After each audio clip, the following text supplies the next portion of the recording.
Acho que hoje eu vou falar de produto vetorial para começar. Não sei nem se já ouviram falar disso, mas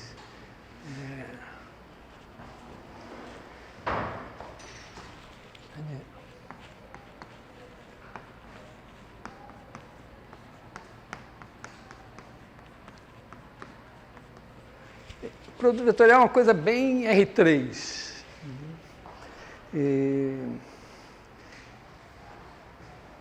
Ele costuma ser apresentado assim, produto vetorial de dois vetores, é um vetor perpendicular aos dois, que tem a norma dele é a área do paralelogramo formado pelos dois, e bom, ele pode ser para cá ou para lá, tem uma misteriosa regra da mão direita, que diz isso, não sei se algum de vocês ouviu falar nisso, mas vou contar aquela que eu suponho ser a verdadeira história do produto vetorial e que, de passagem, também vai ser uma parte da verdadeira história do produto escalar.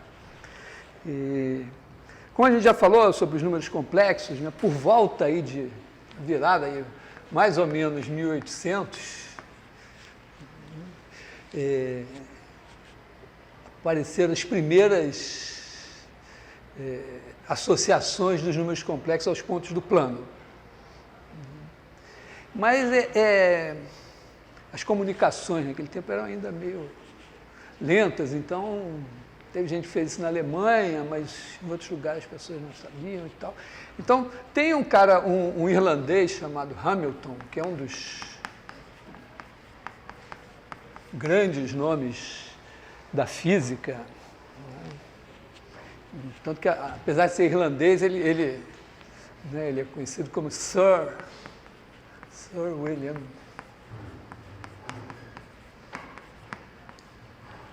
E ele foi sagrado cavaleiro numa cerimônia, assim, tinha um evento lá na Irlanda, meio científico, tinha várias pessoas, e o rei mandou um representante, e no meio do negócio, o representante do rei mandou o Hamilton ajoelhar e sagrou ele cavaleiro lá na frente de todo mundo e tal. Então, Hamilton fez muitas coisas importantes em física, mas ele tinha uma certa obsessão, ele tinha entendido, né, que os números complexos eram pontos do plano, tanto que ele chegou a ponto mesmo de pensar um número complexo como um par ordenado, x, y, independente de você pensar x mais y, i. Um número complexo é um par ordenado. E aí ele tinha a obsessão de dizer, bom, mas se os números reais correspondem a pontos da reta e os números complexos correspondem a pontos do plano, deve ter uns números que correspondem a pontos do espaço. E ele ficava lá tentando e tal. Era uma coisa algébrica, assim, uma ideia. Ficava aí, e o negócio não fechava. Até que um dia, a história que eu vou contar para vocês, parece que é verídica porque ela está relatada por ele numa carta para um dos filhos. Ele estava lá em Dublin, passeando de braços dados com sua senhora, quando, de repente, ele teve a ideia de dizer, não, em vez de pegar pontos, quer dizer, generalizar os complexos para o R3, vou generalizar para o R4. E aí ele imediatamente teve a ideia, quer dizer, eu vou ter números da forma, eu vou usar T, ele usava W, mas T lembra mais o tempo e não trai a memória dele, porque ele já tinha um pouco essa ideia de espaço-tempo. Vamos dizer, T para a parte real, depois você tem X, isso aqui é um número complexo, e aí ele acrescentou o J e o K, então botava mais YJ mais EK. E aí ele já estava tanto tempo pensando nisso, que quando ele teve essa ideia, parece que tudo clareou na cabeça dele, porque aqui, quer dizer, o que você vai fazer? Você vai fazer I vezes J igual a K, quer dizer, primeiro, né, vamos botar assim as regras, tem uma certa simetria, né? O I ao quadrado é menos 1, então o J ao quadrado também é menos 1, o K ao quadrado é menos 1, e aí o IJ é igual a K, o JK é igual a I, e o KI é igual a J. Por que não 3? Por que não espaço? Vamos dizer, do ponto de vista dele, ele tentou, não conseguiu e sacou. Não, mas aí, mais tarde, né, hoje se sabe que é impossível ter um corpo. Os complexos, ele já vai ter que, aqui ele vai ter que sacrificar já a comutatividade para fazer uma coisa tetradimensional. Em dimensão 3, nem assim se consegue alguma coisa razoável. Depois tem, eu não sou muito, não sei nada disso, mas tem em dimensão 8 ainda tem os octônions, que são uma coisa que ainda funciona.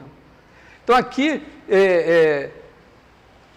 ele mantém a associatividade, então ele diz, bom, se eu multiplicar por I dos dois lados, eu tenho menos 1 vezes J e eu tenho I vezes K. Então I vezes K vai ser menos J.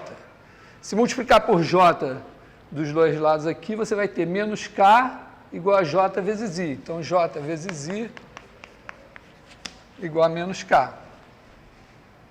Né? E se multiplicar por K dos dois lados aqui, você tem menos I igual a K vezes J.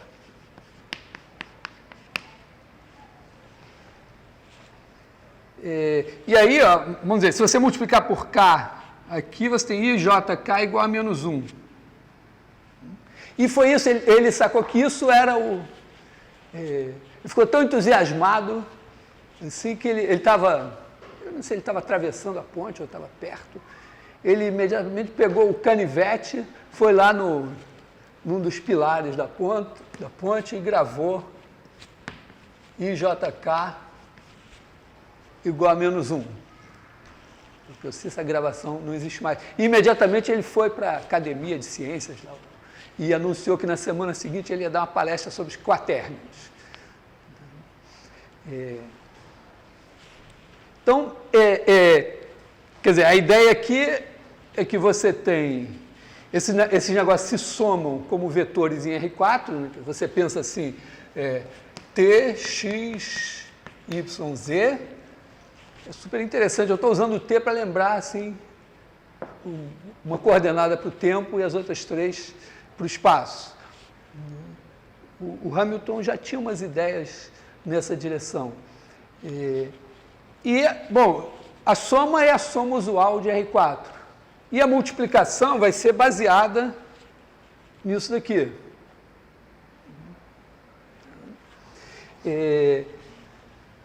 Sabendo que você não tem a comutatividade.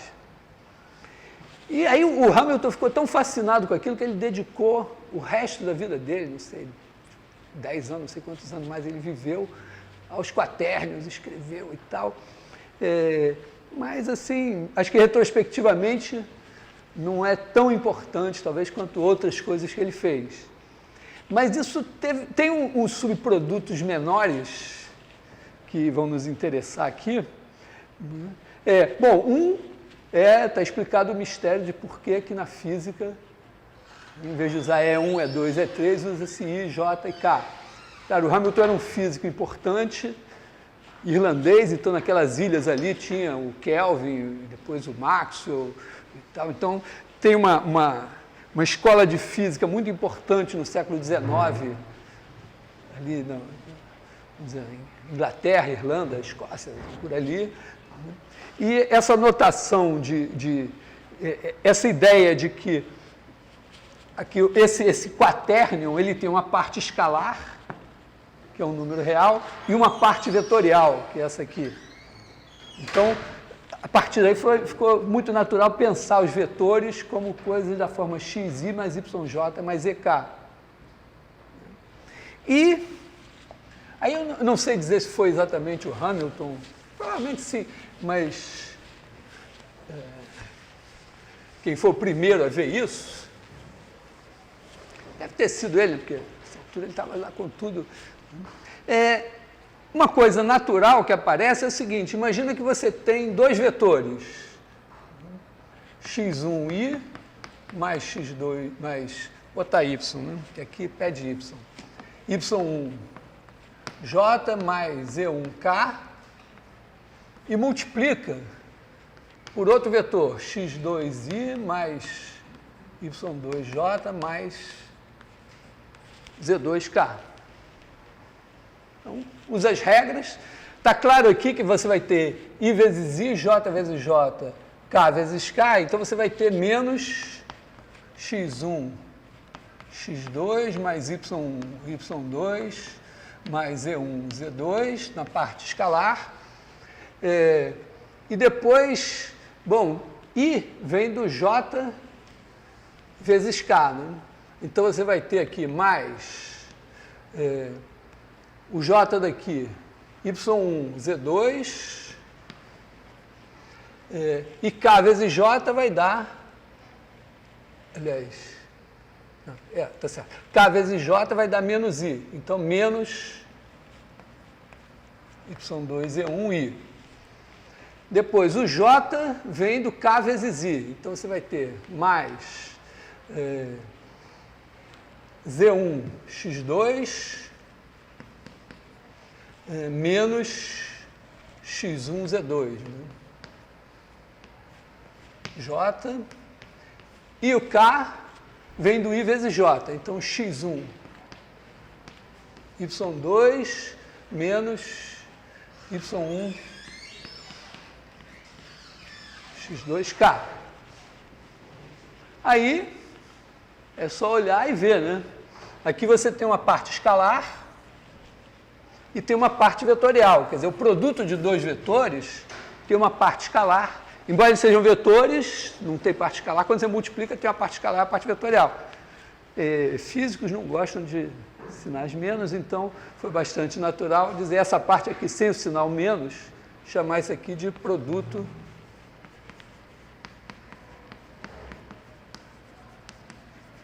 escalar. E essa parte aqui chamar de produto vetorial.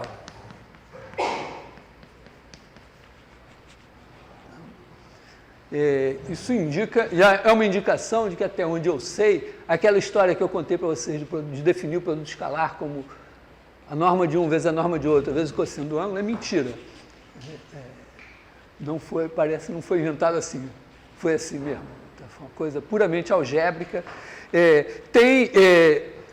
Antes do Hamilton, mais ou menos na mesma época, né, o Fourier tinha inventado um outro produto escalar. Ele nem chamou de produto escalar, nem destacou como produto, mas era o produto escalar da função f pela função g, como sendo a integral de a até b de f vezes g.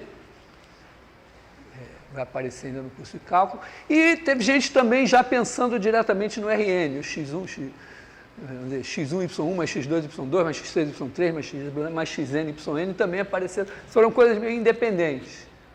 Mas aqui tem uma coisa legalzinha, né? Você pega dois vetores, multiplica e aparece um produto escalar e um produto vetorial.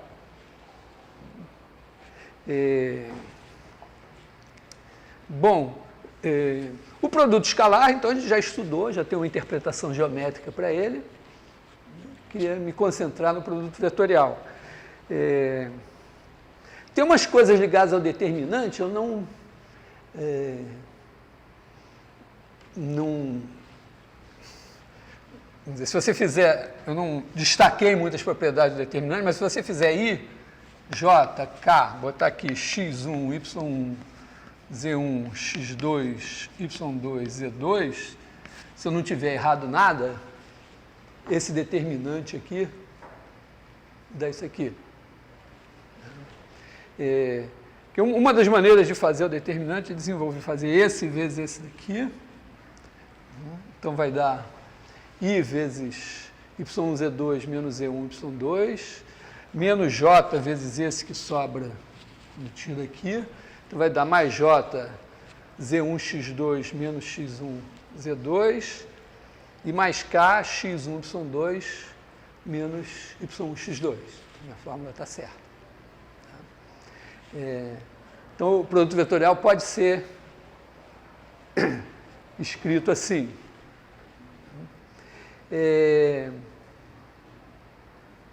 Ou também, né, a mesma coisa, né, se você preferir, você pode escrever assim, IJK,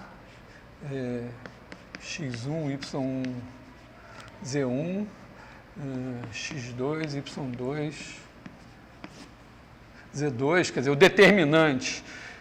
Vou usar uma notação das barras para o determinante. Né?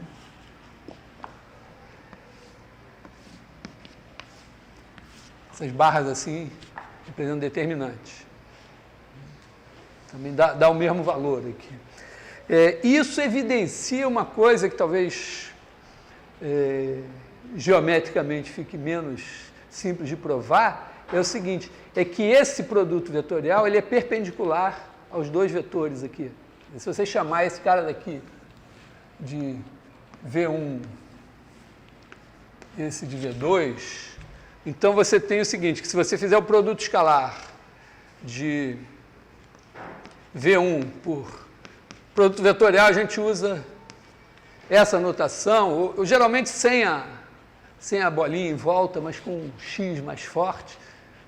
Eu prefiro usar a bolinha para... Mas se você fizer esses dois produtos aqui, vai dar zero. Se você olhar para a fórmula, você vai ver o seguinte, que fazer o produto escalar de V1 por V1, V2 é colocar X1, Y1 e Z1 aqui, no lugar do IJK. Porque essa é a primeira coordenada do produto vetorial, vai ter que multiplicar o X1, a segunda o Y1, a terceira o Z1. O que no determinante corresponderia a você botar X1, Y1, Z1 aqui. E aí, repetir duas colunas. Quer dizer, você estaria calculando determinante de 3 vetores, só que 2 são iguais. Então dá zero. E a mesma coisa aqui. A mesma coisa aqui, quer dizer, botando o V2. Então, botando X2, Y2, Z2, teria essas duas colunas. Então, esses dois caras aqui são zero. Então, é puramente algébrico.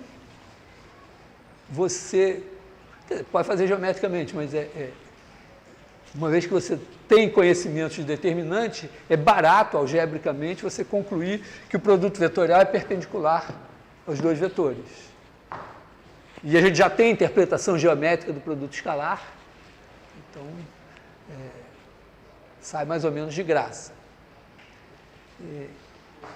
Oi? Vou falar de área agora. Agora, a questão, o que o produto vetorial tem a ver com área, vai começar a aparecer agora. Está claro até agora que eu fiz? A gente olha para cá, vou apagar isso aqui.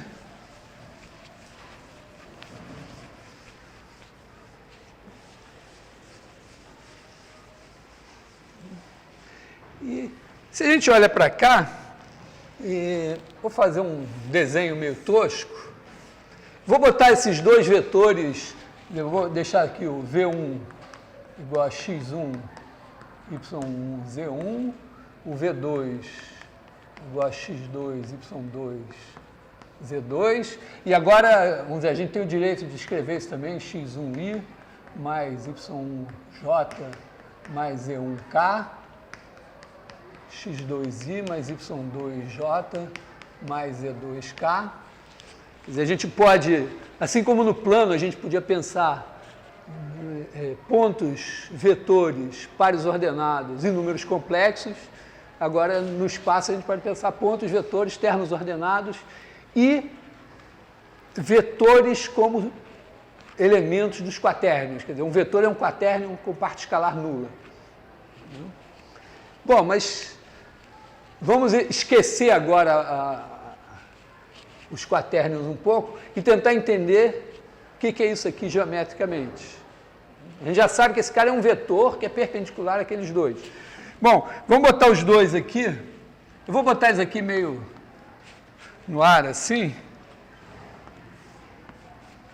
Bota aqui o V2, o V1. Observa que, quando você olha para isso aqui, você está olhando para a projeção desses vetores no plano YZ. Se você projetar esses caras no plano YZ, eles têm coordenadas Y1, Z1, Y2, Z2. E isso aqui é o determinante. Então, ó, se eu pegar esses caras e projetar aqui assim, não juro pela minha perspectiva, mas a gente pode pensar no seguinte: aqui tem um paralelogramo, e esse paralelogramo se projetou aqui. E a área desse paralelogramo projetado é isto aqui. Quer dizer, isso aqui, a menos do sinal, isso aqui tem área Y1 Z2 menos Z1 Y2. Da mesma forma, se você olhar para esse, Z1, aliás, desculpa, esse aqui eu projetei errado, esse aqui é o X, vamos ser, na verdade, esse aqui é o XZ, Então aqui você tem X1 Z2 menos Z1 X2 seria a área. Então a área, vamos dizer, a menos do sinal, seria X1 Z2 menos Z1 X2. Que a menos do sinal é isso aqui. Na verdade, a gente não sabe se essa é a área ou menos a área, a gente também não sabe essa aqui, mas a menos do sinal é isso. A gente pode até botar um módulo aqui. Se você projetar aqui, você vai ter isto assim e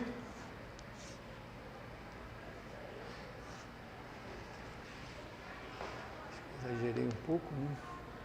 Não, tá bom.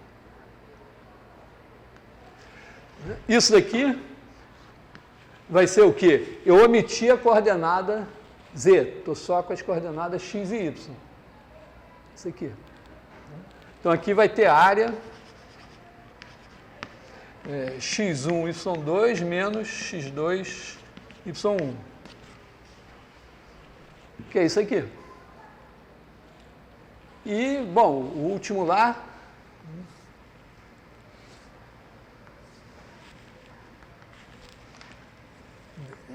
aqui assim.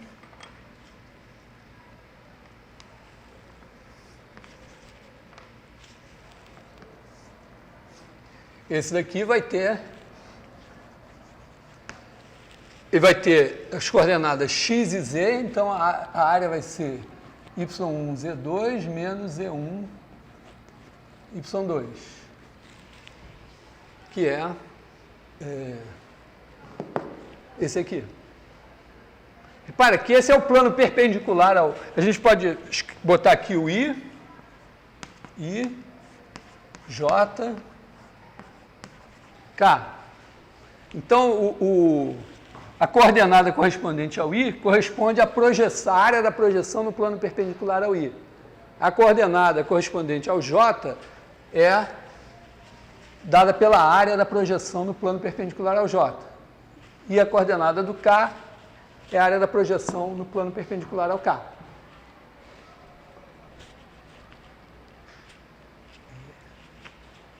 E daí?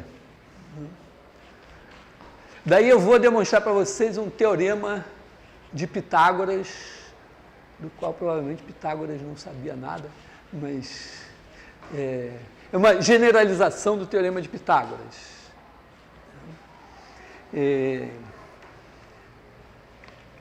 Então, Pitágoras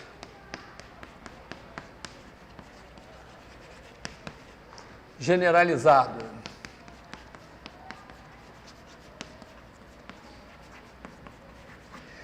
O Pitágoras generalizado seria o seguinte, porque aqui, ó, o que eu vou pegar? Eu tenho uma figura plana no espaço. Ela estaria aqui, né? Mas eu botei aqui pega uma figura plana no espaço. E agora projeta nesses três planos. Repara que o Pitágoras diz o seguinte, ó, se você tiver uma linha, é um segmento de reta, uma figura reta no plano é um segmento de reta. Se tiver um segmento de reta no plano, projetar ortogonalmente aqui e projetar ortogonalmente aqui, o quadrado do comprimento dessa linha aqui é a soma dos quadrados dos comprimentos das projeções. Então, o Pitágoras generalizado aqui é o seguinte, você tem uma figura plana no espaço. Pega a projeção em cada um dos três planos coordenados, projeção ortogonal. Aí soma os quadrados das áreas, você tem o quadrado da área da figura que você projetou. Então, seria isso, ó. F, figura plana no espaço. Aí você tem F1, F2, F3, suas projeções.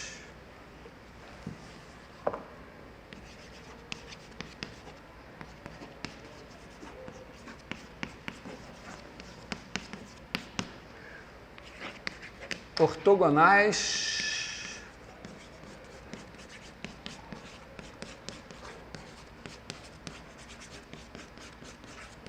nos planos coordenados.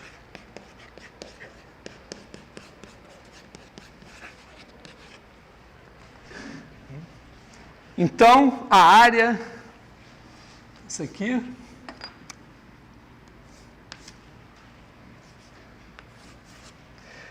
área de F ao quadrado é igual a soma, não botei essa coisa horrorosa aqui para chatear ninguém não, é porque não cabe, então, só por isso. De igual, vamos botar nem I nem J, né? Vamos botar de M igual a 1 até 3, da área de FM ao quadrado. Tá? Se eu demonstrar isso, eu estarei demonstrando o quê? Que quando eu faço o quadrado desse, mais o quadrado desse, mais o quadrado desse, portanto, eu pego o quadrado da norma do produto vetorial, o que eu tenho é o quadrado da área desse paralelogramo aqui. E, portanto, a norma do produto vetorial é a área desse paralelogramo aqui. Legal? Claro que tem outras maneiras de demonstrar isso, mas eu não conheço nenhuma mais linda do que essa. Bom, a demonstração é extremamente simples. Vou fazer aqui. Deixar o...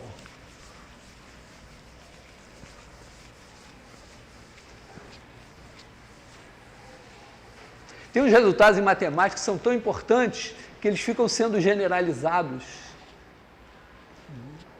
E o Teorema de Pitágoras é um deles. Bom, primeira coisa básica, né? Você tem aqui um plano, outro plano. Dois planos assim, e aí você tem uma figura aqui que você projeta ortogonalmente nesse plano aqui de baixo. O que acontece com a área da figura? fica multiplicado pelo cosseno do ângulo entre os planos, né? Porque você tem, se você quadricular esse negócio assim, você vê que cada quadradinho ou retângulozinho que você colocar aqui tem uma dimensão que se preserva quando você projeta, que aqui é paralela a isso aqui, e a outra sai multiplicada pelo cosseno do ângulo.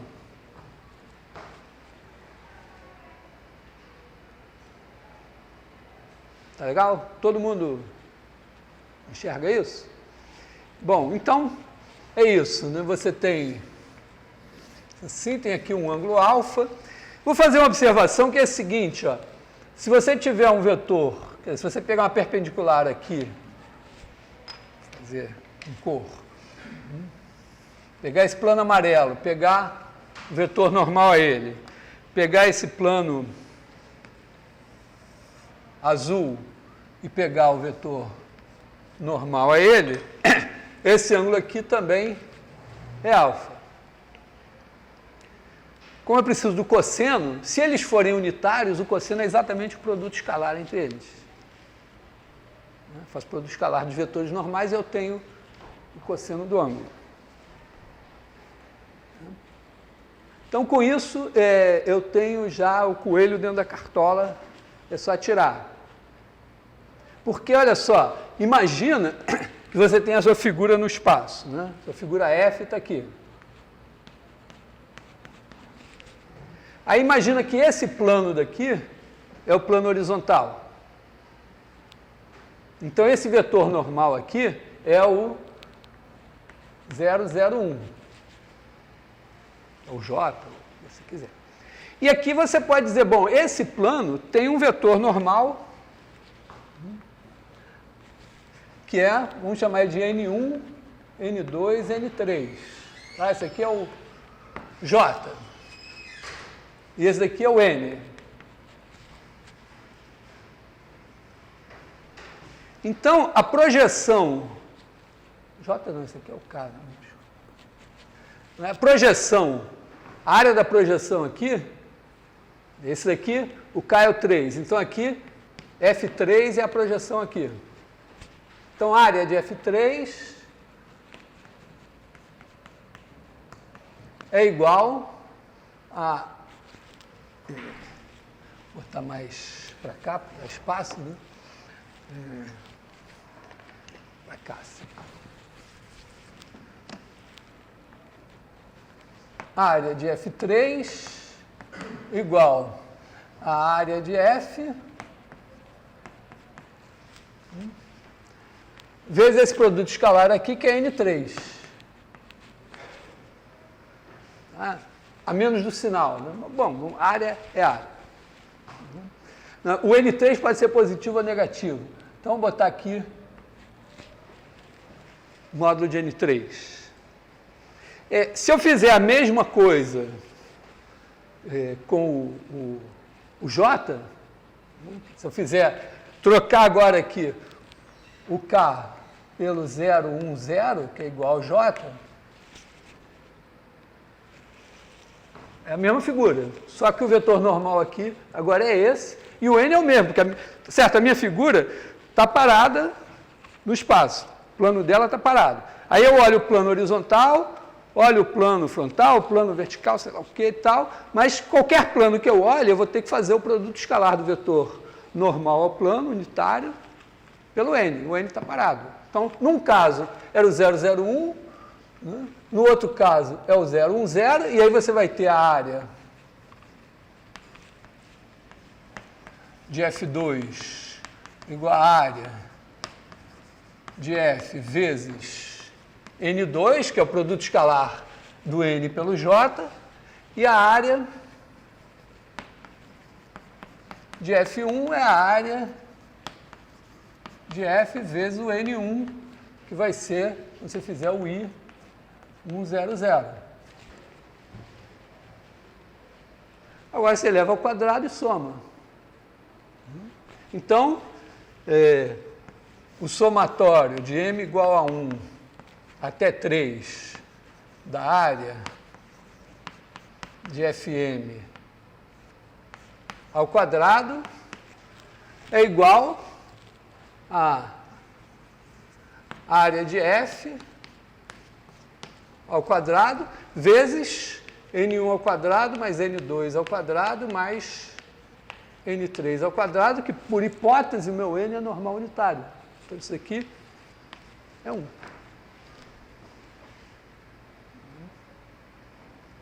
Então vale esse resultado, é um Pitágoras generalizado realmente, né? Você tem uma figura plana no espaço, tem 3 planos ortogonais 2 a 2, aí projeta essa figura em cada um dos planos, e a soma das áreas dos quadrados das áreas das projeções é o quadrado da área da sua figura. Então, o nosso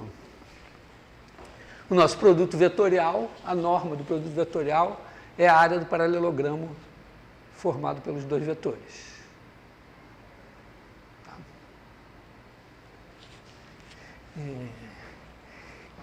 Agora, então é isso, ó, ele tem aqui, tem o V1, o V2, e aí você tem aqui, nessa direção, tem 2 vetores possíveis, né? Será que esse é o V1, V2? Ou será que esse é o V1, V2? Quer dizer, você pega a reta perpendicular ao plano dos 2, marca para cá a área, marca para cá a área, um desses 2 tem que ser o V1 vetorial V2. Bom, pela figura, assim, pensando na perspectiva, é esse. Tá?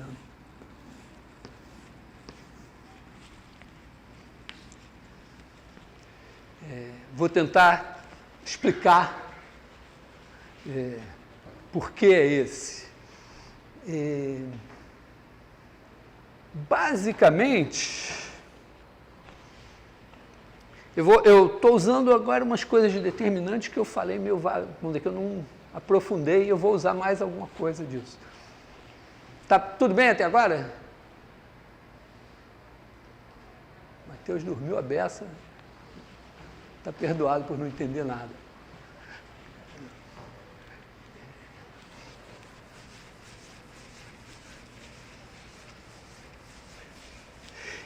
O determinante tem um sinal. Vamos falar no sinal do determinante. Sinal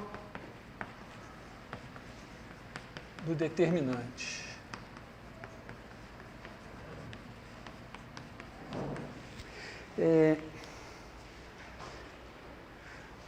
O sinal determinante, ele pode ser visto da seguinte maneira, olha só. Imagina que você tem 3 vetores, vamos chamar assim de V1 de T, V2 de T e V3 de T, que variam, vamos dizer, com T variando num certo intervalo. Vamos botar 0,1, que é mais simplesinho, mas e que variam continuamente. Tá? Então, essas coisas aqui são contínuas. Contínuo para nós significa o seguinte, cada um deles é dado por 3 coordenadas, então o V1 tem coordenadas x1 de t, y1 de t, z1 de t, e x1, y1 e z1 são funções contínuas. Mesma coisa para o V2, mesma coisa para o V3. Então, esse cara daqui é x1 de t, y1 de t, z1 de t, etc, etc. Se você fizer o determinante de V1 de T, V2 de T, V3 de T, isso aqui vai ser x1 de T, y1 de T, z1 de T, x2 de T, y2 de T, z2 de T, x3 de T, y3 de T, z3 de T, que tem lá aquela fórmula do determinante que envolve produtos, somas de produtos dessas coisas. Como eu acabei de aprender, né, que somas de função contínuas é contínua e que produto de funções contínuas é contínuo, eu sei que se essas funções todas aqui são contínuas, então esse determinante varia continuamente.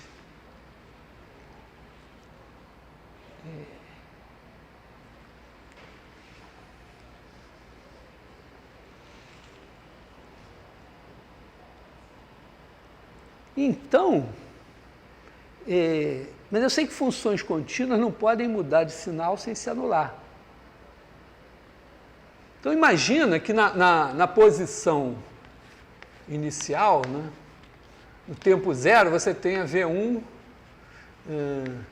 de 0, V2 de 0,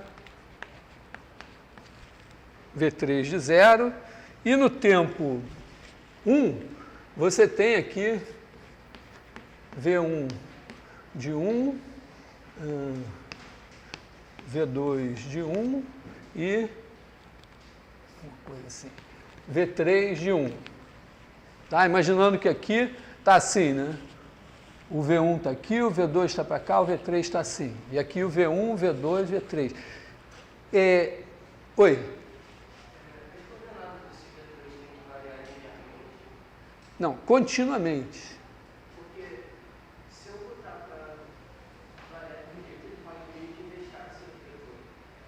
Não, porque o vetor para mim é o seguinte, né? Tem a origem que está fixa e tem as coordenadas da cabeça dele. Então essas coordenadas estão variando continuamente e eu vou ligando, tá certo?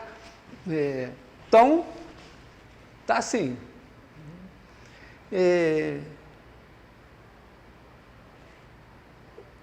Aqui, imagina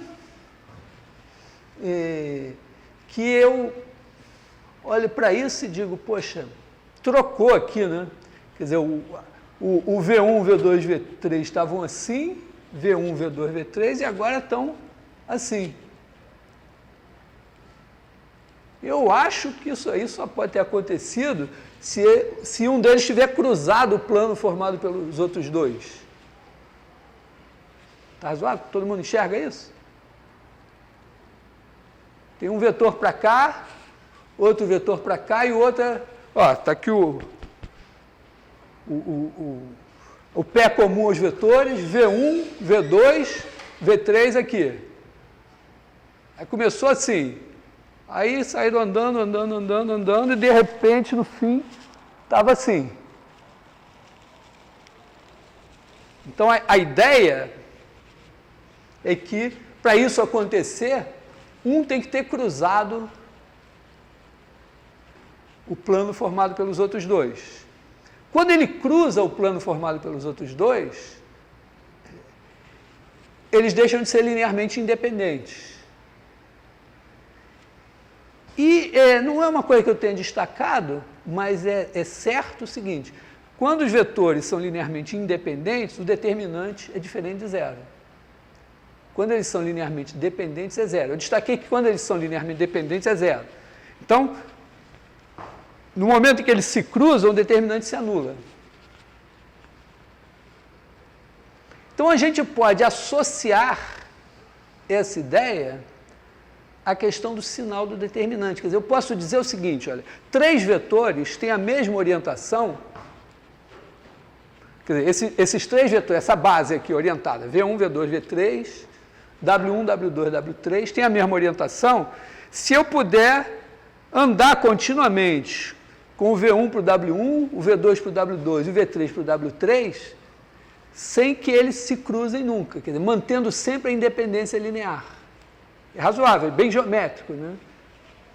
Você vai deformando, quer dizer, porque no caso aqui, perder a independência linear é meio que virar pelo avesso. Então, eu posso dar essa definição do que é ter a mesma orientação.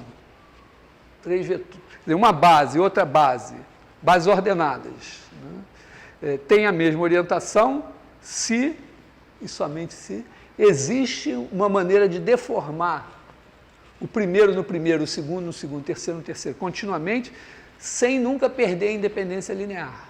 O que significa, de certa forma, dizer que isso acontece sem que o sinal desse determinante mude. é bem claro assim, que se o sinal do determinante mudar, necessariamente ele se anulou em algum momento. E se ele se anulou, é porque eles ficaram linearmente dependentes. Estão acompanhando assim? A ideia? Eu não destaquei isso, mas quando eu falei que você podia ter usado para fazer a fórmula do determinante quaisquer 3 vetores linearmente independentes, ficou claro ali que não só o determinante, quando os vetores são linearmente dependentes, ele é 0, mas também que quando eles são linearmente independentes, ele é diferente de 0. Diz. Mas e se esses 2 vetores fizerem de quê? Ou ele não for? Mas na hora que encostou, anula. Não, tá certo. O determinante pode chegar no 0 e voltar. E aí, mas não é difícil, não é muito difícil sacar assim que se isso aconteceu, isso podia ter sido evitado. Né? Se encostou, mas não cruzou, podia, na hora de fazer a deformação, chegou a encostar no plano, mas voltou para cá, então podia não ter encostado. Quer dizer, eu diria assim, que para mim, intuitivamente, é isso. Se você consegue deformar os 3 primeiros nos outros 3, e para isso você faz uma deformação que nunca muda de sinal, mas tem uma hora que anula. Então, dava para fazer sem anular. Está meio, vamos dizer, meio chutado assim. Mas então, vamos ver o que a gente tem claro, né? Claro é o seguinte, é que se o determinante mudar de sinal, então essa deformação cruzou, ele se anulou, então perdeu a independência linear. Então, com certeza, se você não consegue fazer, vamos dizer, com certeza, se o determinante na configuração inicial tem um sinal e na configuração inicial final tem outra, qualquer deformação que você faça vai criar uma função, né? Isso aqui é uma função, né? Isso aqui é uma f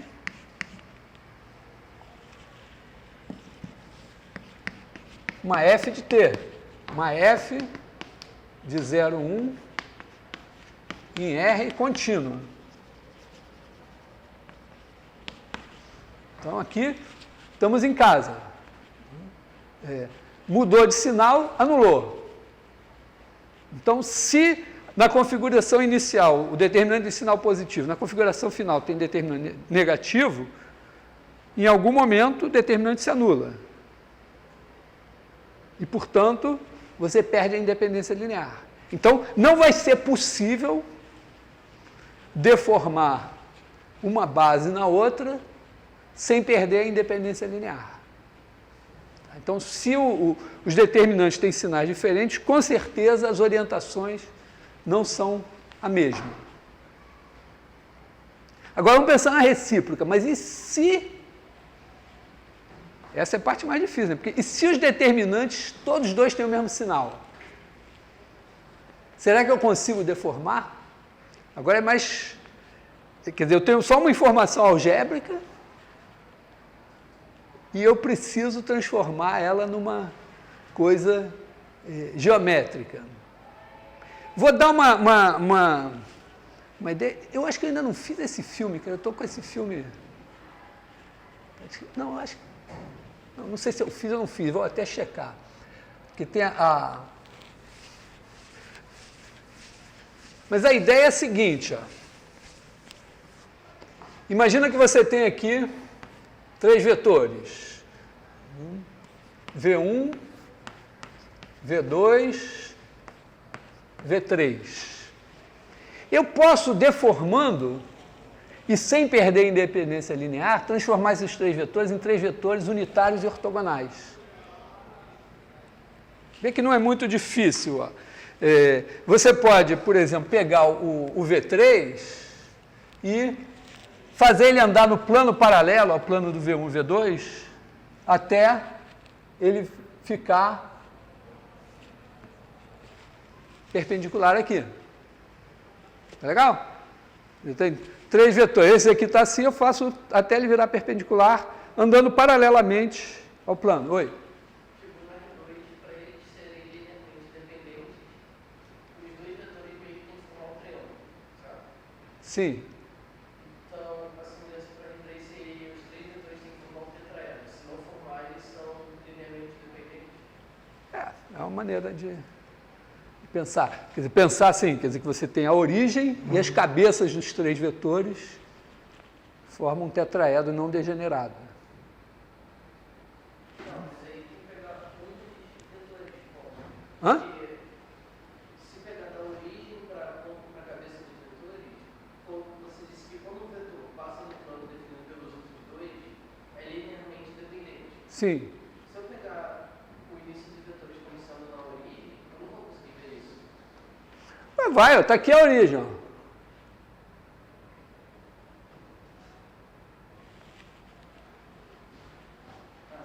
Tá? Mas acho que está claro isso, né? Você tem o V3 aqui, você pode andar com ele paralelamente ao plano do V1 e V2 até ele ficar perpendicular aqui. Ficou perpendicular. Agora, você pode encolher ele até ele ficar unitário.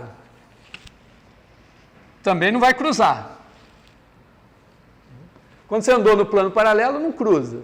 E quando você encolhe, ou estica, se ele tivesse pequenininho, ficou assim. Agora você pode pegar o V2 e fazer a mesma coisa. Andar no plano paralelo. Vamos chamar esse aqui de N3. Ou de U3, não? Vamos chamar de U3.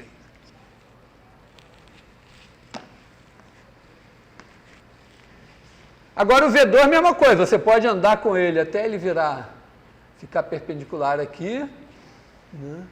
E perpendicular aqui também, andando paralelamente a esse plano, aí ele fica um cara assim, e agora você encolhe ele de tamanho, e ele vira aqui o U2. E agora, bom, o V1 já está perpendicular aos outros dois, né? Ele só encolhe aqui e vira o 1. E aí você tem perpendicular, perpendicular, perpendicular e unitários. Então você sempre consegue pegar três vetores que não estejam no mesmo plano e transformar, deformar, sem perder a independência linear, em três vetores unitários e ortogonais. Então, imagina que você tinha esses aqui e que você tinha outros três aqui.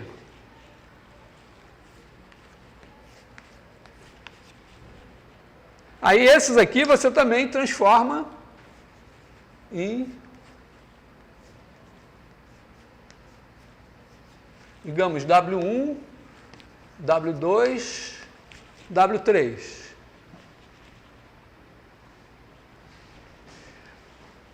Agora, a questão é saber se você consegue, porque já que você deforma esses nesses, se você conseguir deformar os amarelos nos amarelos, você consegue deformar os brancos nos brancos. E agora são três vetores unitários e ortogonais. E aí não é difícil muito fazer, né? Você bota os três, aí faz um vetor rodar assim, roda o plano junto. E você pode agora rodar mantendo, né? Você pode rodar mantendo os outros dois perpendiculares, quer dizer, rodar rigidamente. Tá? Então, quando você roda rigidamente, vamos dizer que esses aqui são azuis. Né? que você faz? Você tem aqui os amarelos, estão aqui, vamos dizer assim, o 1, o 2, o 3. Aí, quando você roda, você faz o W3 cair aqui. Quando você faz o W3 cair aqui, o que acontece? O W1 e o W2 vão ter que estar nesse plano.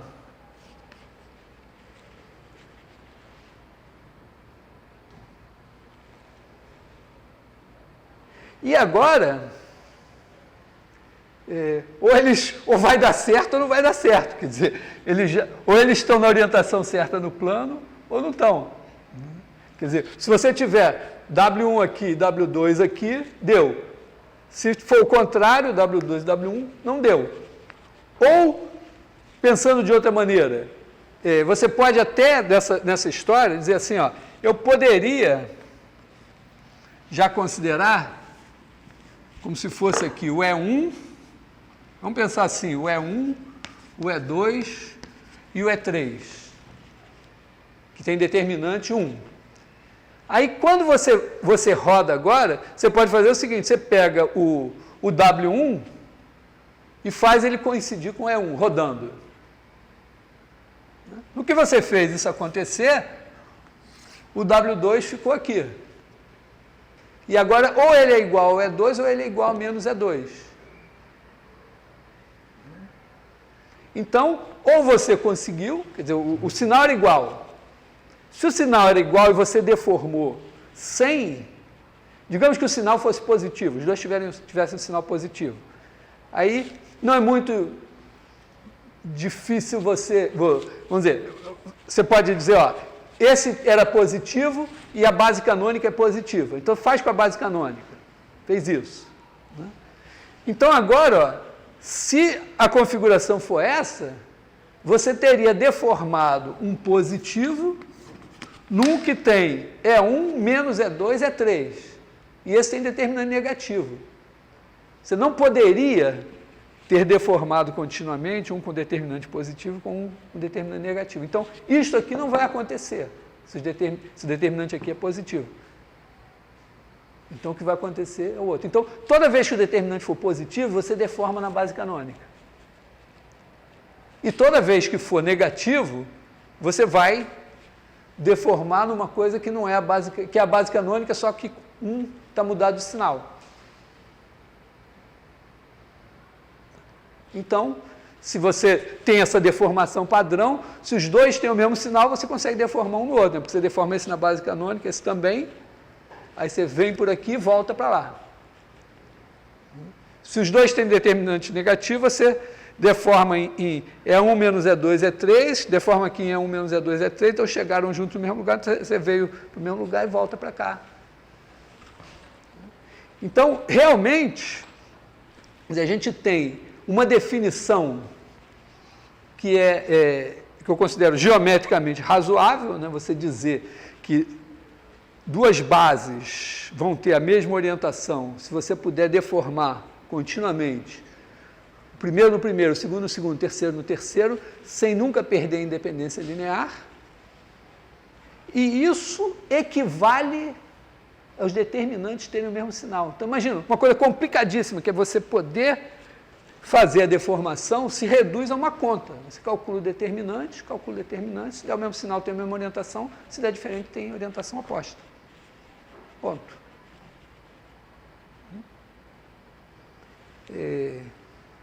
E bom, se você olhar, agora, entenderam isso? Tá beleza? Então, imagina que você tem aqui os vetores V1 e V2. Aí você fez lá o determinante, vou botar assim, V1, vamos botar aqui o X1, Y1, Z1, X2, Y2, Z2.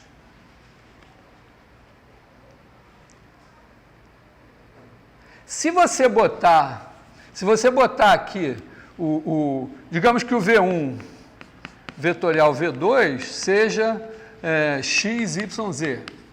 Então, bota aqui x, y, z. Quando você faz esse determinante, uma das propriedades determinantes, é a mesma coisa que você fazer o produto escalar. Quando você faz esse determinante, se tivesse IJK, mas se você tivesse IJK, você teria Y1Z2 menos Z1 Y2 I, mais para cá, Y1Z2 menos Z1 Y2 I, mais Z1 X2 menos X1 Z2J, mais X1 Y2 menos Y1 X2K. Isso aqui é o nosso V1, V2. É o resultado da conta com IJK aqui. Se você botar X, Y e Z aqui, você vai trocar por X, Y, Z. E aí isso vai ser V1, V2, V1, V2, escalar X, Y, Z. Na verdade, para quaisquer X, Y, Z. Se você botar o X, Y, Z correspondentes ao V1, V2, você vai ter o quadrado da norma de V1, V2. Então, se você botar aqui, se você pegar o determinante e botar o primeiro vetor como sendo, fizer o determinante de V1 vetorial V2, V1, V2, isso dá a norma de V1 vetorial V2 ao quadrado, né, que é o produto escalar de V1, V2 por V1, V2. Entendendo isso? Se eu fizer esse determinante, corresponde a botar o XYZ do V1, V2 aqui. Só que quando você faz essa conta, é exatamente a conta que você faria para o produto vetorial com I, J e K aqui. Então, onde tinha I, bota X, onde tem J, Y e K, Z. Só que X é isso aqui, Y é isso aqui e Z é isso aqui.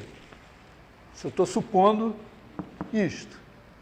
Então, eu estou com X2 mais Y2 mais Z2, que é o quadrado da norma de V1, V2. Então, quando você pega a base, você pega os três vetores, né, V1 vetorial V2, V1 e V2, eles estão orientados positivamente, o determinante é positivo.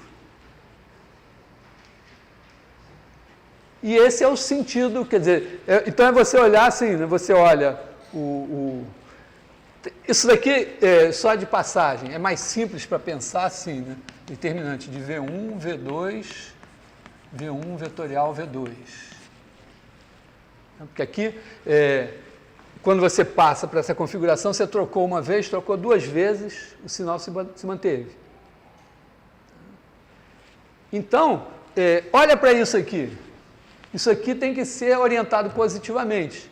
Então, se o V1 está assim, o V1 está aqui, o V2 está aqui, o produto vetorial tem que estar aqui. Por isso que eu disse que, se você olhar o V1 aqui saindo do quadro, o V2 entrando no quadro, o produto vetorial tem que ser assim. Que é chamado a regra da mão direita, que você pega o V1, bota a mão direita aqui no V1, gira para o V2 e aí o V3 está aqui assim. Mas o fundamento é esse, que essa base daqui, isso aqui tem que ter determinante positivo. Então está orientada como a base canônica. Legal? Então isso, vamos dizer, é o básico de produto vetorial. Que horas são? 11h15, caralho, não tem aula aberta assim, porra. Fico admirado.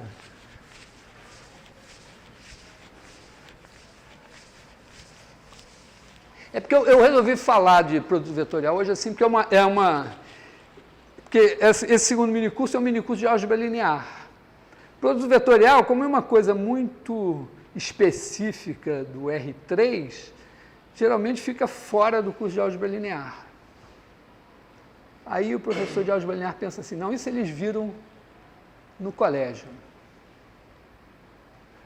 Aí no cálculo, o professor de cálculo usa isso e pensa, não, isso eles viram no colégio, ou então viram na álgebra linear.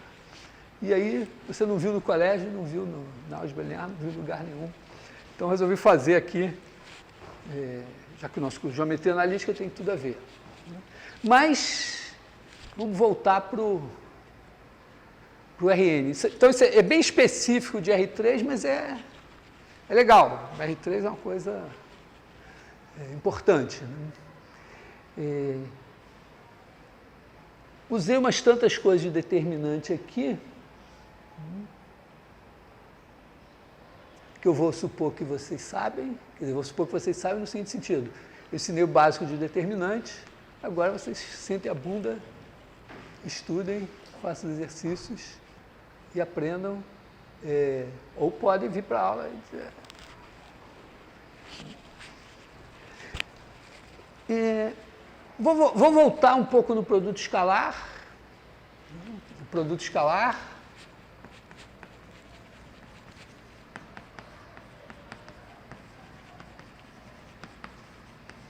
Em Rn. Então a gente tem produto escalar de xy é igual a x1, y1 mais xn, yn.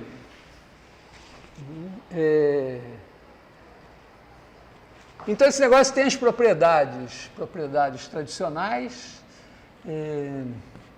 Vou colocar aqui, xy igual a yx,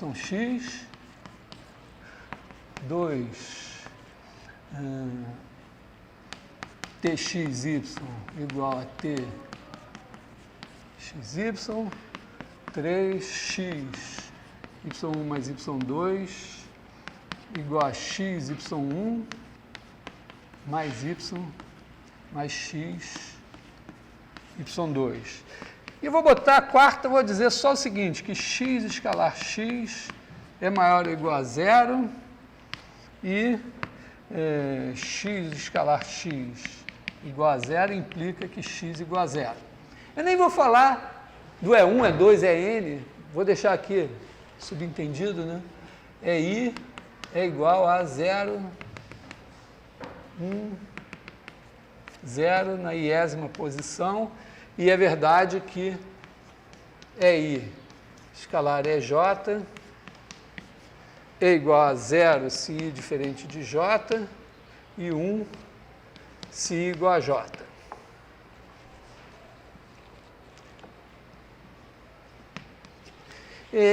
Por que eu não vou destacar tanto essa propriedade? Vou explicar para vocês. É que o produto escalar é uma coisa tão importante que ele existe em espaços de dimensão infinita também. Se a gente considera espaços vetoriais, espaço vetorial é um conjunto, né? O que é um espaço vetorial? Você tem um conjunto, tem uma operação de soma, tem o corpo dos escalares. Em álgebra falaram de corpo já? Corpo é um conjunto que tem uma adição e uma multiplicação, e você pode... a adição é comutativa, associativa, tem elemento neutro, tem simétrico, e a multiplicação também é associativa, também tem elemento neutro, e também é comutativa, e tem simétrico para os caras que são não nulos. Então, corpo, por excelência, são os reais, os racionais, os complexos, ou qualquer coisa meio maluca entre os racionais e os complexos, porque é fácil ver que se você pegar dentro dos complexos, você pegar um corpo tem que ter um 1. Aí você tem que ter o 1, tem que ter 1 mais 1, tem que ter os naturais. Como tem que ter os simétricos, tem que ter os inteiros. Como tem que ter 1 sobre o cara, se o cara é diferente de 0, tem que ter os racionais. Então, todo corpo nos complexos tem os racionais. Mas ele pode ter os racionais, se você botar mais um númerozinho assim, você pode criar corpos que não são os reais. E tem corpos também finitos. Os corpos finitos mais simples são os inteiros módulo P com P'. Esse vocês viram? Viram ou não viram em álgebra? Está tendo aula de álgebra ou não? Bom, não teve exemplo? Não. Bom, os inteiros módulo P, sabe o que são? Você pega, por exemplo, 13, aí você pega 0, 1, 2, 3, até 12. E o 13 já é 0 de novo. Então, quando você soma módulo 13, é uma maneira simples, simplificada de dizer, mas, por exemplo, você soma 5 mais 8, deu 13, mas 13 é 0. Então, 5 mais 8 é 0. Tá. Aí está claro que todo mundo, né, tem o 0, que é o elemento neutro, e também quando você multiplica, né, se você fizer 7 vezes 7, isso dá 10. Porque 7 vezes 7 é 49, mais 49 módulo 13, 39 é 3 vezes 13, 52 é 13 de novo. E o 10, que também é menos 3, né? Porque 10 mais 3 dá 0. Então, você pensa assim, e é super simples isso. Para qualquer número que você escolher, não precisa ser o 13, pode ser o 12, o 14, o 18, o 347, você pode fazer isso. Mas tem uma coisa que só funciona com os primos, que é o seguinte: todo elemento daqui que não seja 0 tem um inverso multiplicativo. Vou parar para mostrar, mas tem isso. Então, com isso, se você tem um número P', os inteiros módulo P formam um corpo também. E para espaços vetoriais, a gente considera, vamos ver, claro que os primeiros espaços vetoriais eram só com os reais, depois olhou os complexos, também funcionava, valia a pena, depois foi começando a dizer, não, peraí, a gente pode também fazer espaço vetorial sobre um corpo qualquer e tal, mas para nós o espaço vetorial vai ser sobre os complexos ou os reais. Mas aí, você tem então você, na verdade, você tem o conjunto E, tem o corpo K dos escalares, que para nós vai ser R ou C, isso aqui. Aí você tem uma operação de soma de vetores e tem uma operação de multiplicação por escalar. E aí isso tem que satisfazer lá as propriedades razoáveis, as 8 propriedades razoáveis. Isso é espaço vetorial. E, eventualmente, quando o corpo dos escalares é o corpo dos reais ou dos complexos, você pode definir um produto escalar. Você pode dizer, não, eu posso pegar um espaço vetorial e, eventualmente, tem ali, naturalmente, um produto escalar. Para dar um exemplo que não seja isso aqui, ó, exemplo de espaço vetorial nosso conhecido. Pega o conjunto das funções f de AB em R. Chama isso aqui de R. Define a soma de f com g é a soma de f com g. Em cada x vale f de x com g de x. E o produto de uma constante k por f é o produto da constante k por f. Para cada x, leva em k vezes f de x. Hã? Um homomorfismo? Não, isso é só, vamos dizer, eu estou definindo, eu estou pegando definindo qual é o meu conjunto, definindo o corpo, é o corpo dos reais, então estou definindo E, o K é R, estou definindo a operação de adição e a operação de multiplicação por escalar. Então, este cara é um espaço vetorial. Só isso, assim. Basicamente, é como se fosse um Rn, só que o n é infinito. Né? Para cada x, é como que cada x fosse uma coordenada. Aliás, essa é a melhor maneira de você enxergar o Rn. Olha só, enxergando o Rn. Está aqui o nosso intervalo AB. Aí um elemento desse conjunto é uma f aqui. Mas f é uma coisa, uma abstração. Se você vai desenhar essa f no computador, o que você vai fazer? Você vai pegar e vai dividir o intervalo AB em pedacinhos. Aí depende de quão preciso você quer ser, mas divide em n pedacinhos. N mais 1, na verdade, né? Aí você tem esse ponto, esse ponto, esse ponto, esse ponto, esse ponto, esse ponto, esse ponto. O que é isso? É dizer que o seu f virou, na verdade, um x0, vou chamar de y, né? y0, y1, yn. Aqui você tem esses caras você não precisa mencionar, mas ele corresponde a 0, 1, 2, 3, 4, até n, vezes o intervalo. E o y0 é essa altura, o y1 é essa, y2, etc. Então, isso aqui, se você pensar a função só, dada por esses pontinhos, tem n mais uma coordenadas. E você soma, exatamente como você soma funções, né? Bota aqui em cima, multiplica por escalar, mesma coisa. Então, aqui, por exemplo, tem um produto escalar que é isso aqui, botando x0 e y0 aqui. Só que esse espaço de funções aqui, esse cara daqui, o Rn, ele tem dimensão n, porque, claro que você tem uma base de n elementos, né? O E1, que é 1, 0, 0, 0, E2, 0, 0, desses caras aqui formam uma base desse espaço. Mas se você pegar o espaço das funções, ele é de dimensão infinita. Só que aqui dá para definir um produto escalar que tem todas essas propriedades. Não aqui, mas digamos assim, digamos que você diga contínuas. As contínuas, quando você soma, fica contínuo. Quando você multiplica por um escalar, continua contínuo. Então, tudo que eu fiz está valendo. Só que, vocês vão aprender brevemente, você pode definir aqui um produto escalar de f por g como sendo a integral de a até b de f de x, g de x, dx, que é parecido com isso. Quer dizer, você está multiplicando cada coordenada de um pela correspondente coordenada do outro, somando tudo.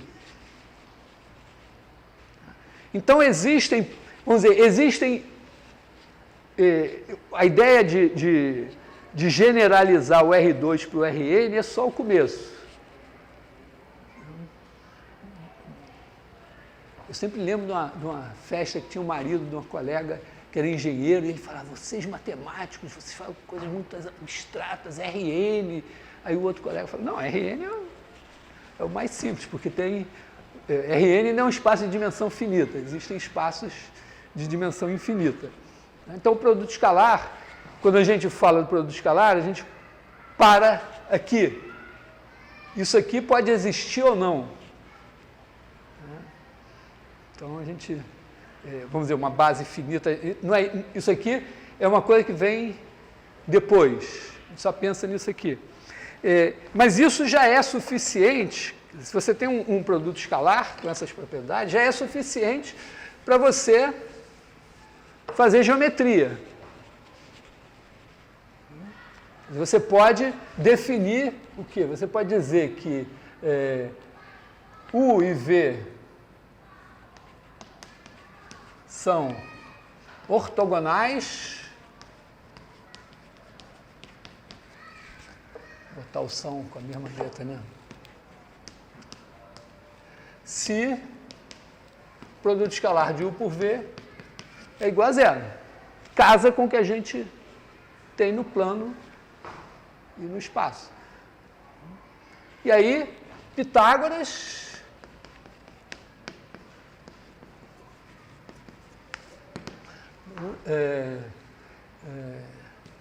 U escalar V igual a zero implica que a norma de U menos V ao quadrado é igual a norma de U ao quadrado mais norma de V ao quadrado. A demonstração eu já fiz 30 vezes, é tão ridícula que não vou repetir.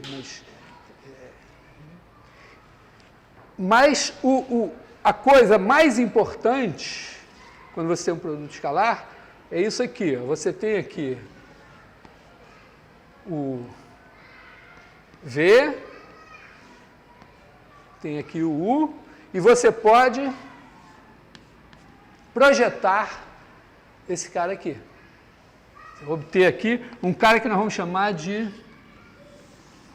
digamos assim, chamar esse cara aqui de U barra, que é o U projetado na direção do V. Como é que a gente faz isso? Bom, já fiz também 30 vezes, mas essa é tão importante e tão menos, talvez um pouquinho menos evidente que o Pitágoras, fazer de novo. Você pega, chama de N, o 1 sobre norma de V, V. Supõe que o V é não nulo, né? Essa projeção fazer sentido. Aí você faz o barra é igual a U escalar N vezes N. Isso é bastante natural. Quer dizer, se você pegar, tiver aqui o N,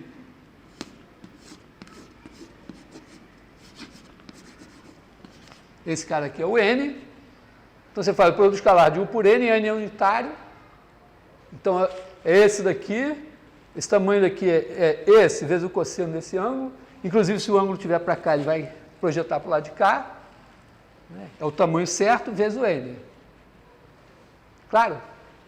Bom, isso aqui vem a ser, né? Como você tem norma de V aqui embaixo, norma de V aqui embaixo, isso aqui é U escalar V, dividido por V escalar V, vezes V. Então, isso é projetar o vetor. Isso é tão importante, não, é mais importante, não, tá bom, é tão importante quanto saber resolver uma equação de segundo grau. É tão importante. Claro que você não precisa nem saber a fórmula da equação de segundo grau, nem essa fórmula aqui, mas você tem que ter essa ideia na cabeça, quando você precisar, você chega aqui.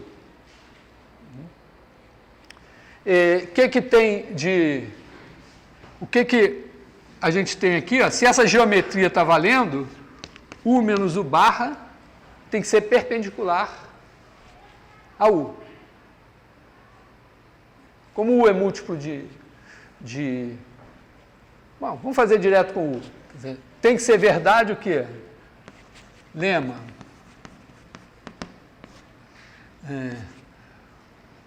U menos U barra, escalar U barra, eu falei U, mas é U barra, né? Tem que ser igual a zero.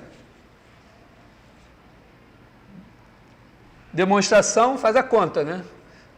Você tem aqui U menos U barra é igual a U barra menos U barra. E aí, U barra, esse cara daqui é U, bota essa coisa aqui, U, V,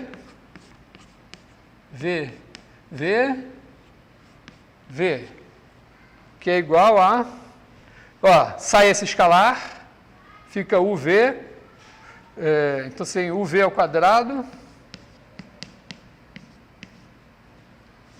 sobre VV.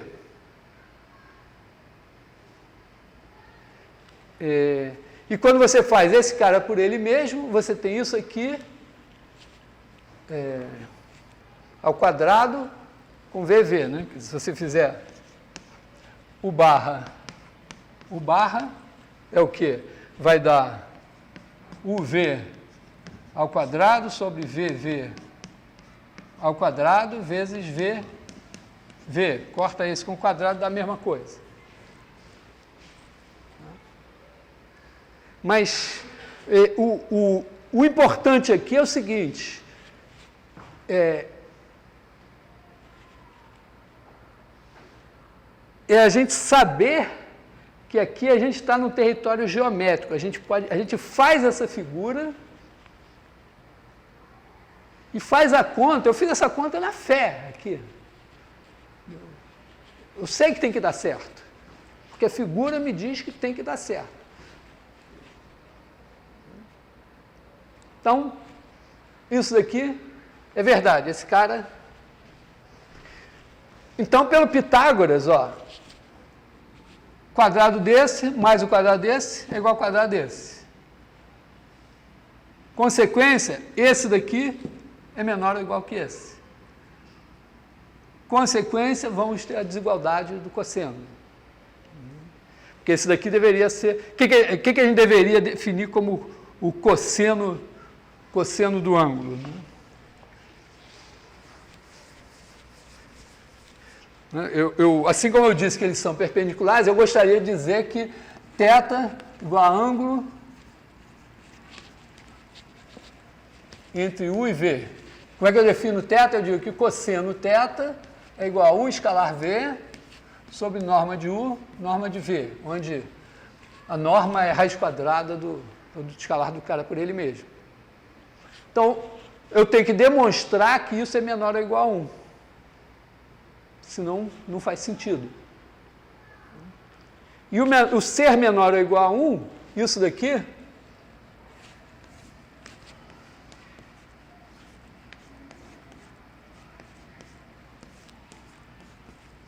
decorre do seguinte, do fato de que norma de U barra é menor ou igual que a norma de U. É só fazer a conta, que é isso. Então, essa desigualdade aqui, que pode ser vendida como desigualdade, ela é geométrica. Em particular, repare que eu fiz essa conta só usando as propriedades do produto escalar.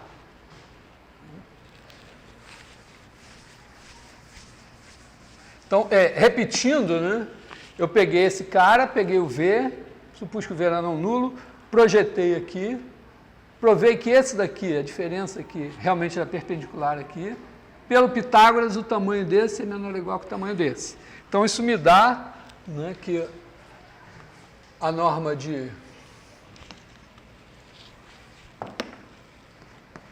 U barra é menor ou igual que norma de U. Isso aqui, a norma desse cara é UV sobre VV vezes o V. Então, a norma desse cara é isso aqui. É menor ou igual que norma de U. Então, isso me dá o quê? Que a norma, o módulo de U escalar V, isso aqui é norma de V ao quadrado.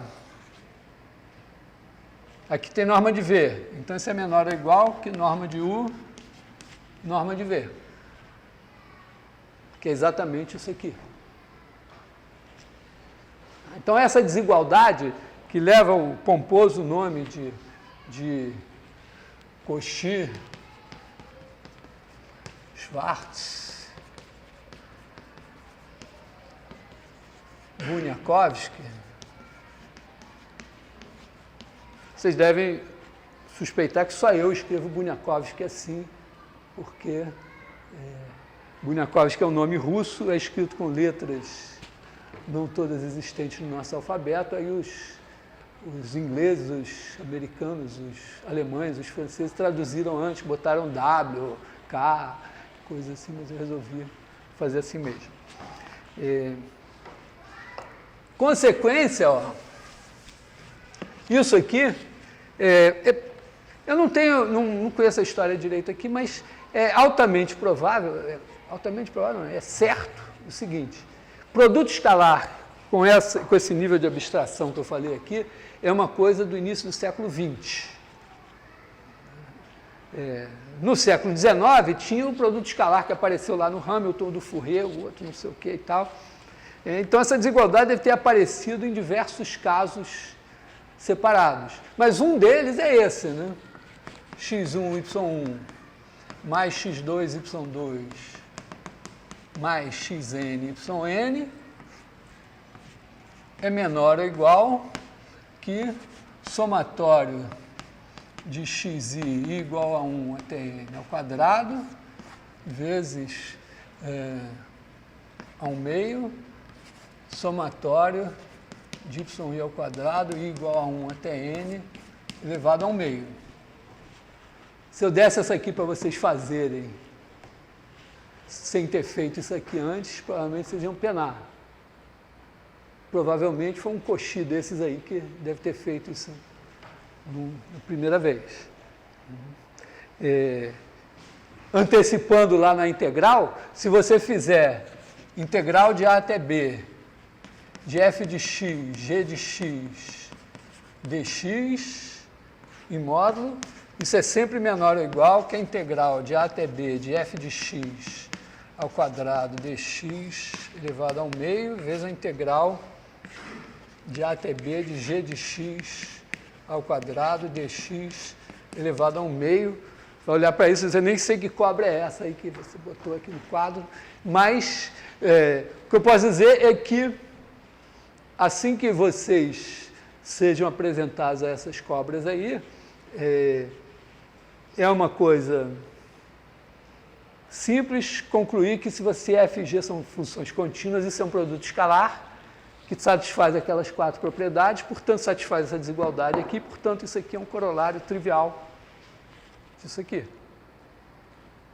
Então essa desigualdade provavelmente foi aparecendo em diversos casos assim, até que o nego disse, não, mas é tudo a mesma coisa. Então, por isso eu estou falando nela aqui hoje. Bom, então, produto escalar serve antes de mais nada para projetar, para medir distâncias, medir ângulos, não é exatamente que a gente esteja interessado em ângulos, mas ter a ideia de que 2 vetores estão assim ou estão assim é importante. Exemplo de outra coisa que vocês ainda vão ver nesse curso. Mas imagina que você tem uma partícula descrevendo uma trajetória assim. Está aqui a origem. Aí você não sabe a trajetória, mas você sabe que está aqui e que em cada instante t está numa posição p de t e a velocidade é assim. O produto escalar desses caras é negativo. Então, se é sempre negativo, se é negativo é que está diminuindo de tamanho. Se o produto escalar é zero, se for sempre zero, o tamanho vai ser preservado. Se for assim, é porque está aumentando de tamanho. Você não precisa saber qual é o ângulo, mas saber que o produto escalar é positivo, nulo ou negativo é uma informação relevante numa situação dessas. Ok? Então, a projeção fundamental. Eventualmente,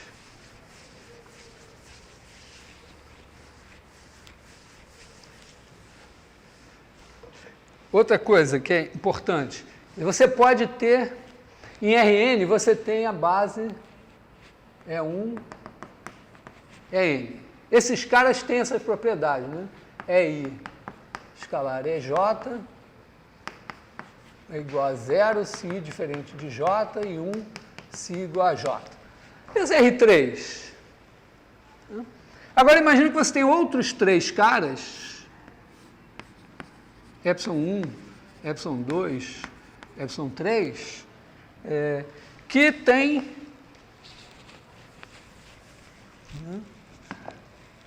ε1, ε2, ε3 em R3 e que tem essa propriedade, εI escalar εJ igual a 0. Quer dizer, eles são assim unitários e ortogonais. Aí imagina que você tem, e eles têm lá suas coordenadas, né? Digamos que um deles vamos dizer assim, 1, 0, 0 mesmo, o segundo é 0, vamos botar assim, 3/5, 4/5, e o outro é 0, menos 4/5, 3/5. Usei triângulos pitagóricos aqui para dizer que a soma do quadrado desse com o quadrado desse é 1. Mesma coisa aqui. E o produto escalar desses dois claramente é 0. E o produto escalar... Então, esses caras aqui, por exemplo, estão nessas condições. E aí, imagina que você tem um V, que tem lá suas coordenadas x, y, z, e você quer escrever V, vamos chamar de x1, x2, x3, e você quer escrever V igual a y1, y1 mais y2, y2 mais y3, y3. Você sabe isso. Essa foi a grande sacada do Fourier. Não, assim, o Fourier, ninguém deu moleza para ele. Ele não sabia produto escalar, não existia nada disso, não teve aula disso antes. Tá? E, em vez de ter 3 caras aqui, eram infinitos. Mas ele fez o seguinte, ele disse, poxa, eu vou calcular o y1 assim, ó, eu multiplico escalarmente por y1 dos dois lados. Aí eu faço V escalar y1 é igual a y1, y1 mais y2, y2 mais y3, y3, escalar y1. Quando eu abrir, esse daqui vai dar zero, esse daqui vai dar zero. Então vai ficar y1 vezes y1 escalar y1. Como ainda fui legal, y1 já tinha norma 1, isso aqui vai dar y1. Da mesma forma, se você fizer V escalar y2, isso vai dar y2. E V escalar y3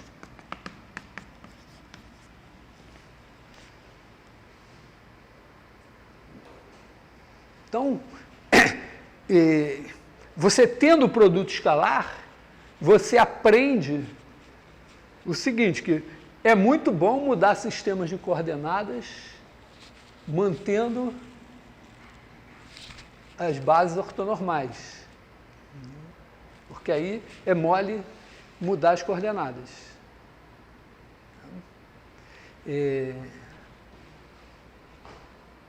Mas dá para mais um truquezinho? Que horas são?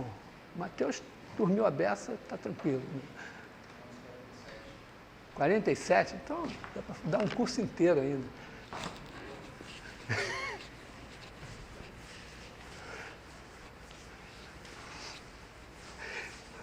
Outra coisa que vai na mesma linha é o seguinte, imagina que você tem aqui um plano, passando pela origem,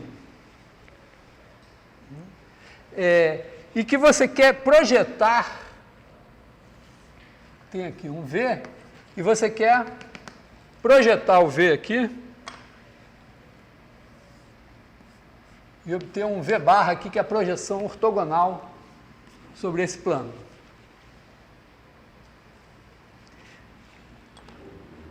Imagina que você tem aqui a seguinte coisa, você tem aqui nesse plano, você tem um y1 e um y2 que são ortogonais. Sempre que eles são ortogonais e não são nulos, né, você pode sempre dividir pela norma e fazer eles ficarem unitários. Então, vamos supor isso, que y1 igual a 1, y2 também, e y1, y2 é zero. Aí o nosso problema é escrever o V barra. O nosso V barra, ele é igual a um x1, y1 mais x2, y2. Digamos que eu tenho o y1, tenho o y2, tenho as coordenadas deles lá. E eu tenho as coordenadas do V. Vamos chamar esse cara daqui, ó, de W. Quer dizer, o nosso V é igual a V barra mais W.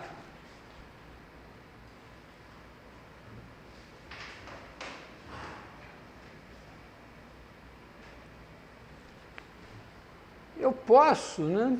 É claro que aqui eu sei, né? Eu sei daqui, do que eu acabei de fazer, eu sei que o x1 é igual a V barra escalar y1 e o x2 é igual a V barra escalar y2, porque aqui são dois vetores unitários ortogonais, foi exatamente o que eu acabei de aprender lá com o Fourier.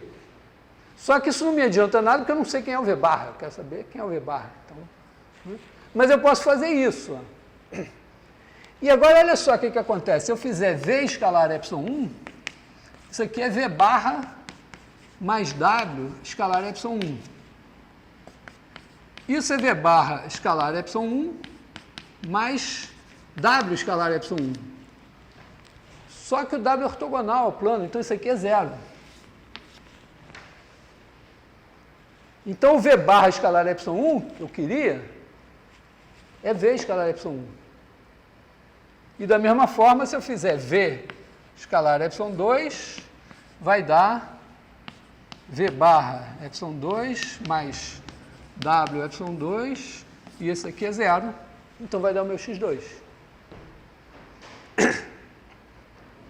Então, para eu projetar, se eu tiver um plano, para projetar num plano, eu preciso muito. Na verdade, em R3 eu não preciso.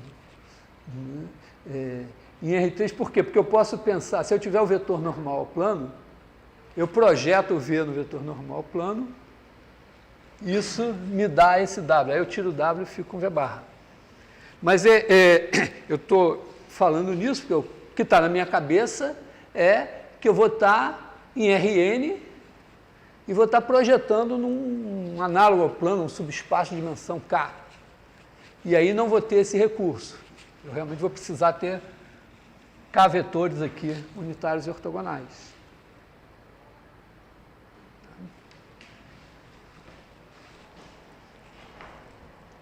Então, essas são as, vamos dizer, são coisas de produto escalar que são absolutamente gerais.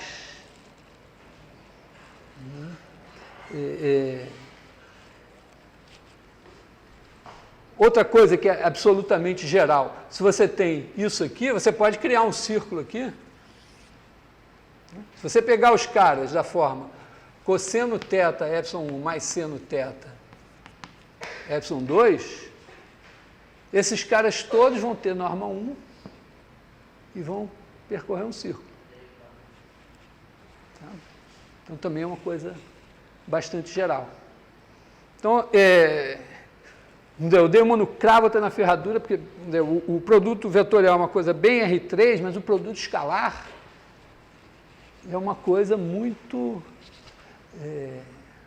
simples e muito mais abrangente. Você tem uma generalização do produto vetorial para Rn, mas é assim, você tem que ter n-1 vetores e aí você produz o enésimo.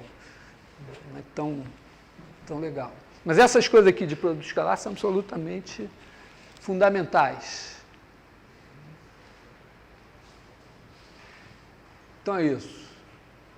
Agora vai ter que estudar mais, hein, cara? Dormiu muito.